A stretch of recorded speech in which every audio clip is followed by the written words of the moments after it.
वो एक्सेप्ट क्यों नहीं करते? आपने शान भाई का कहा कि शान भाई की वजह से मुझे पुश फील हुआ कि दे पुश्ड मी बैक। वो शान से क्या प्रॉब्लम हो सकती है? आपको क्या लगता है? मैं आपकी ऑब्जर्वेशन जानना चाहता हूँ। मेरी ऑब्जर्वेशन ये है कि बेसिकली शान भाई 3 डेकेड से काम कर रहे हैं यहाँ पे, और मैंने ये उनको भी बोला शान भाई को, मैंने कहा यार आप अपने आप को अनआंसर्ड छोड़ देते हैं। कई ऐसी चीजें हैं जो मैं जानता हूँ personally, obviously is like not like he is my brother, you know, मेरे बड़े भाई हैं वो और मेरे गुरु भी हैं। मेरी स्क्रीन एक्टिंग जो है एक थिएट्रिकल एक्टिंग है जो मैंने थिएटर में की है, एक स्क्रीन एक्टिंग। तो स्क्रीन एक्टिंग के तो मेंटर वही है ना, मैंने उनके साथ ही डेब्यू किया। तो मैं उनसे बड़ी दफा कहता हूँ कि यार अपने आप को एक्सप्लेन किया करें। He is just in that zone, जो कहते हैं यार बायगॉन बी द बायगॉन।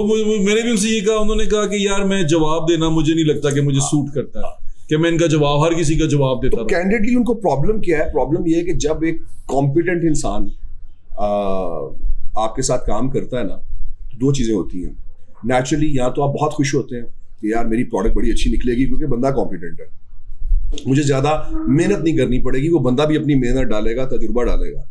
और दूसरा उसका आउटकम ये होता है कि आप इनसिक्योर हो जाते हैं, क्योंकि अगर आप इनकॉम्पिटेंट होंगे और आपके सामने कॉम्पिटेंट बंदा होगा ना, तो आप नेचुरली इनसिक्योर हो जाएंगे। मैं ये जेनेरिकली बात कर रहा हूँ। ठीक है, ज़ाहिर शान भाई जब आते हैं वो ज़ाहिर अपने 2, 3, 4% एक वैल्यू ऐड करते हैं, 10% वैल्यू ऐड करते हैं।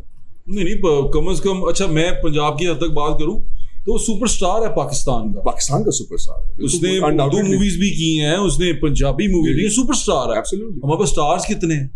हम जब वैसे तो हम स्टार बनने नहीं देते ना।